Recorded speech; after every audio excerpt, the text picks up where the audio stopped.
My girlfriend and I had just moved into our new home. It was everything we had dreamed of, the perfect place for us. We even brought along Bella, our rescued cat, who seemed to approve immediately, curling up in the sunny corner of the living room as if she'd always lived there. Everything felt perfect. Well, almost perfect. The only blemish was the house on our right. It looked abandoned, half renovated and frozen in time. The owner had started work but never finished, leaving it eerily quiet. The layout of the houses created a strange closeness between us. To the right of our garden entrance, just a few steps away, was the back entrance to that abandoned house. There was no fence separating the two properties. Apparently, the old fence had been removed to make way for a new one, but the work had stopped halfway, leaving both backyards exposed, an open invitation that neither of us had considered. Beyond the abandoned house, there was another property separated by a fence from what we could see. A group of young men lived there, and occasionally when we came home, we would see them cutting through the abandoned house's garden to get to the street. At first, we didn't think much of it. Maybe they knew the owner, maybe they had permission. But then came our first night in the house. We were sitting in the back garden, enjoying the evening air, when our eyes wandered to the houses behind us. Out of nowhere, we noticed a man staring directly at us from a window. He wasn't hiding, it was deliberate.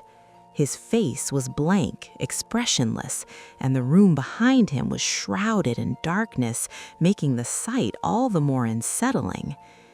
At first, we assumed he was just curious about his new neighbors, but after half an hour of that empty, unwavering stare, we decided it was time to go inside. The next few days passed uneventfully. I went to work while my fiancé continued unpacking, and life seemed normal. Then, one night, we found ourselves back in the garden. The darkness had settled in, but the stars above and our quiet conversation offered a comforting distraction, until we heard the creak of the makeshift wooden board fence being moved. 3 men appeared, standing there, staring. "Are you okay?" I asked, my voice breaking the silence, knowing they wouldn't leave unless spoken to. The youngest, maybe around 29, carried a large bag, the contents of which were a mystery. He offered us some stolen washing up tablets, an odd, almost casual gesture, but we declined. I tried to make a light joke to ease the tension. He smiled, nodded, and without another word, they left. What struck me most was their audacity. They had let themselves into our garden as if it were their right. At the time, I thought maybe it was a one-off, but it wasn't. From that night on, they started entering the garden more often, moving with the quiet confidence of intruders who intended to intimidate. They would lift the fence separating our garden from the abandoned house next door and stroll through uninvited. I should mention, we were both only 20 years old. The thought that they might be trying to scare 2 young women living alone was impossible to ignore. One afternoon, while I was cleaning the front room, 2 police officers appeared at the side of the house. They stepped into the abandoned garden, lifted the fence, surveyed the space for a few minutes, and left without a word. It felt strange, but I assumed the neighbors might have been causing trouble. A few days later, the police knocked on our door. They explained that the house behind us was now vacant. The men had been removed for antisocial behavior, not just towards us, but other neighbors as well. Relief washed over us. Even though nothing serious had happened yet, at least the opportunity for escalation was gone. Life returned to a cautious normal, but one day, while I was in the bath, a loud bang echoed from outside. I rushed to get dressed and find my fiancé, only to discover her at the spare bedroom window, recording something. The window faced the garden of the now empty house. I asked my fiancée what was happening, but she immediately shushed me. After a tense moment, she explained a man we had never seen before had been pointing up at our bedroom window. When she noticed him, he bolted, full speed toward our house. He tried the door handle as he passed, then ran back into the abandoned garden, climbing through the broken fence. We could hear him banging on every window of the empty house. We called the police immediately. They came, watched the video, took a statement, and left. We were shaken. Why had he tried our door handle? Why the obsession with the empty house next door? What exactly was he planning? A few nights later, while we lay in bed, a whistling sound sliced through the darkness, the kind of whistle men use to intimidate women. It was 2:16 a.m. We held our breath, straining to listen, and then a soft tapping on our window. Terrified, we checked the cameras, but nothing had recorded. Whoever it was had vanished as suddenly as the noise stopped. We were too scared to sleep, so the next day we went to my mother's house and stayed the night. When we returned the following morning, the horror escalated. Our Ring doorbell had been removed and left on the ground. The SD card was gone. Someone had come back, and we knew exactly who. We called the police again. They advised us to keep every door and window locked, but the woman on the phone admitted something that made our blood run cold. The removal of the camera could be a sign that they were planning something. At least she was honest. But the harassment didn't stop. The whistling, the banging, the attempts to re-enter, weeks passed and nothing let up. We filed multiple reports, but the intruders never tried the door again, leaving us on edge, waiting. Then 3 weeks later, while we were in bed, laughing at clips from our camera, I decided to check the live feed. What we saw froze us in place. A man, masked, hood up, stood in our garden. His arms were outstretched like he was mimicking some twisted crucifixion. He tilted his head, staring up at our bedroom window. We couldn't move. The camera inside the house didn't capture his face, and in our terror, we forgot to screen record.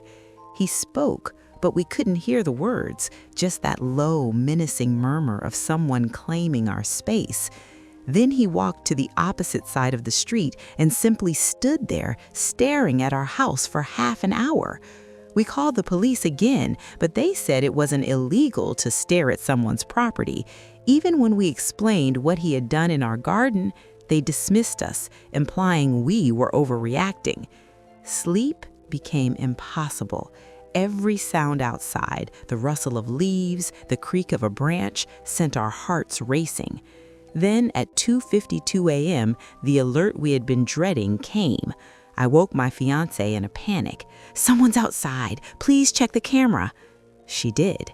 2 masked men were moving along the side of our house, flashlights sweeping our windows. The man who had tormented us before held what looked like a crowbar. Why us? What did they want? For days, he would stand across the street, pointing, waving, shouting at our window. Every time we looked, his blank stare met ours. It was pure intimidation, psychological warfare, and it worked. We contacted the police repeatedly, but nothing changed. We installed cameras, recorded everything, but it offered little comfort. Powerless, vulnerable, trapped. Just earlier today, he appeared again, staring up at us. We captured it on video. We are terrified. We don't know what's next. We only know that whatever this is, it isn't over.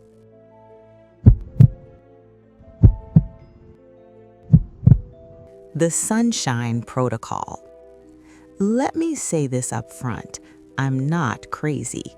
I know how that sounds. It's what everyone says right before they tell you something that makes you question their grip on reality. But I need you to understand, everything I'm about to tell you is real. It's happening. It's still happening. It started 3 months ago, right after I left Caleb. We'd been together almost 2 years, too long. Caleb never hit me. I want to be clear about that. But violence isn't always a fist or a shove. Sometimes it's quieter, more calculated. He'd track my screen time, quiz me about my day, then ask the same questions hours later to see if my answers matched. He'd move things in my apartment just slightly, then watch my face when I noticed. When I got upset, he'd smile and call me Sunshine, not affectionate, mocking. "What's wrong, Sunshine? You seem paranoid." When I finally left, I did it right, changed my number, deleted every social media account, moved to a new apartment across town without telling him where. I thought I'd built a clean break. I was wrong. The first one was a barista. It was a Tuesday morning, early November. I'd found a hole-in-the-wall coffee shop near my new place, somewhere Caleb would never think to look. I'd only been there twice before. The girl behind the counter was maybe 25, with a nose ring and tired eyes. When I stepped up to order, she smiled. But the smile was wrong somehow, too knowing. She tilted her head, and in a voice that was almost sing-song, she said, "Good morning, Sunshine."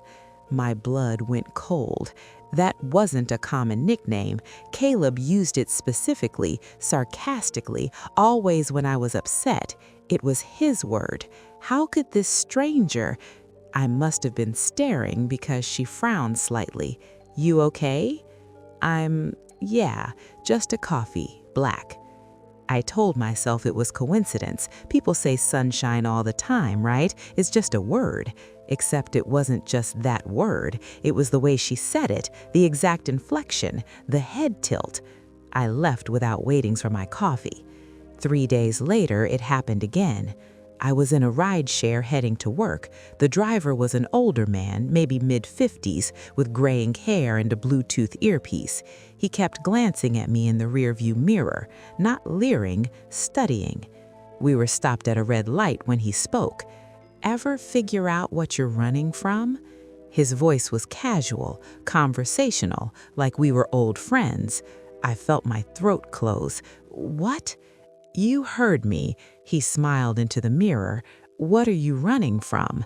Those were Caleb's exact words 6 months ago during one of our last fights when I told him I needed space to figure myself out. He'd leaned close, dead serious, and whispered, "Ever figure out what you're running from, Sunshine?" "Pull over," I said. "We're almost there. Pull over, now." He did. I got out 3 blocks from my office and walked the rest of the way, heart hammering in my chest. 2 strangers, 2 things only Caleb should know. After that, it started happening everywhere. A woman at the grocery store bumped into me near the produce section. As she walked away, she muttered just loud enough for me to hear, "You don't get to just disappear." A guy passing me on the street, "Still wearing your hair like that, huh?" Someone in my building's elevator humming, the exact song Caleb used to play when we fought. "You always liked this song," they said, not even looking at me. Different faces, different ages, genders, voices, but the same look in their eyes, like they were reading from a script I'd written in another life. I started taking different routes, different coffee shops. I'd scan crowds for familiar faces, but I never saw the same person twice. It was always someone new, always someone different, always someone who knew. I convinced myself I was losing it. Stress, paranoia, PTSD from the relationship. Maybe I was projecting Caleb onto random people because I hadn't processed the breakup properly. So I did something I swore I'd never do. I reached out to his sister, Maya, not directly to him. I wasn't that desperate yet. I sent her a message on Instagram before I deleted mine. "Tell him to stop. Whatever he's doing, tell him to stop." She replied the next day, "What are you talking about? Caleb's in rehab, has been for 6 weeks. No phone, no visitors except family. He's not doing anything to you." I didn't believe her. I thought she was covering for him. Then she posted a photo, Caleb, pale and hollow-eyed, holding a 24 hours sober chip in a room full of metal folding chairs. The timestamp was from that morning. So it wasn't Caleb. Not directly. But someone was doing this. Someone who knew things they shouldn't. Things only he would know. I started staying late at work. My apartment didn't feel safe anymore. Not because anything bad had happened there. It just felt watched. Even with the door locked, the curtains drawn, I felt eyes on me. One night I worked until almost 10. The office was empty. I grabbed my coat and started the 10-minute walk home, headphones in but no music playing. A trick I'd learned, look unavailable but stay alert. When I turned onto my block, I saw someone sitting on the stoop across from my building. A man, young, maybe late 20s, hoodie up, head down, scrolling on his phone. I was almost past him when he spoke. "Cold out tonight?" A pause, then quieter. "Isn't it, sunshine?" I stopped walking. He didn't look up, just kept staring at his phone screen bathed in blue light. I wanted to scream at him, demand answers, but my voice wouldn't come. Instead, I walked faster, fumbling with my keys, slamming the door behind me and locking every bolt. I sat on my couch for hours, listening to the silence, waiting for a knock that never came. The next morning, my doormat was flipped over. I live on the top floor. There's no reason anyone would be up here unless they were looking for me specifically. And the underside of the mat, the part that's supposed to face the floor, had something written in black pen. "You can change your face too if you want. I'll still recognize you." I threw up in the kitchen sink. I checked into a hotel that weekend, didn't pack, didn't tell anyone, just grabbed my wallet and ran. The hotel was downtown, a decent chain, nothing fancy, but clean and crowded. I felt safer in a place with cameras, staff, other guests. I checked in under a fake name, something I'd seen in movies but never thought I'd actually do. The clerk gave me a room on the 4th floor. I locked the door, checked the closet, the bathroom, under the bed. Then I sat on the edge of the mattress and cried for the first time since leaving Caleb. At 2:17 a.m., someone knocked on my door. 3 slow, deliberate knocks. I froze, waited. Another 3 knocks. I crept to the peephole and looked out. A woman stood in the hallway, maybe 40, with short blonde hair and a blank, expressionless face. She wasn't looking at the door. She was looking through it, like she could see me on the other side. She didn't say anything, didn't move, just stood there, staring for what felt like an eternity. Then she turned and walked away. The next morning, I asked the front desk if someone had come by my room. "No one should have been up there," the clerk said, frowning. "All the rooms on the 4th floor are vacant right now. We're remodeling." "Then why did you put me on the 4th floor?" She looked at her computer, confused. "I didn't. You're in 212. I checked my key card, room 212, 2nd floor. But I'd taken the elevator to the 4th floor. I was sure of it. Wasn't I? That's when I understood. This wasn't random. This wasn't coincidence or paranoia or psychosis. Someone, Caleb or someone working for him, had hired people to do this, strangers, fed details from my life, given phrases he used, sent to places I'd be. I remembered something he'd mentioned once, months before the breakup, some online forum he was obsessed with. He'd described it as a self-improvement community, but the way he talked about it always felt off, cultish, role play for people who took things too far. He'd never told me the name. I don't think he wanted me to find it. But now I wondered, what if he'd posted about me there? What if he'd turned me into a game? The Sunshine Protocol. Find her, say the words, make her remember. I moved again, dyed my hair, told my friends not to tell anyone where I was, not even each other. For 2 weeks, nothing happened. I started to breathe again. Then last Tuesday, I was walking home from the bookstore, a new one, somewhere I'd never been, and a woman passed me on the sidewalk. She didn't stop, didn't even look at me, but as she walked by, she said it. "Still hiding behind books, sunshine?" I don't think this will ever stop. Maybe Caleb paid someone. Maybe it's a service, some dark web thing where you can hire people to psychologically torment someone for months, years. Maybe he made it public, a crowdsourced nightmare. Or maybe, and this is the thought that keeps me up at night, maybe I'm not the first. Maybe there are others, other sunshines, other people whose exes wanted to make sure they never really escaped. I can't trust faces anymore. Every stranger might be one of them. Every conversation might be a test. And the worst part? I'm starting to forget which thoughts are mine and which ones he planted in my head. Sometimes I catch myself tilting my head the way that barista did, using phrases I swore I'd never say again. Sometimes I wonder if I'm becoming part of it, if the protocol isn't just about me anymore. If maybe, eventually, I'll be the one standing outside someone else's door, whispering words that aren't my own. Last night, I saw my reflection in the bathroom mirror and didn't recognize myself for a full 3 seconds. When I finally did, I smiled. And for just a moment, just one terrible, fleeting moment, I thought I looked like Caleb. I don't know who I am anymore.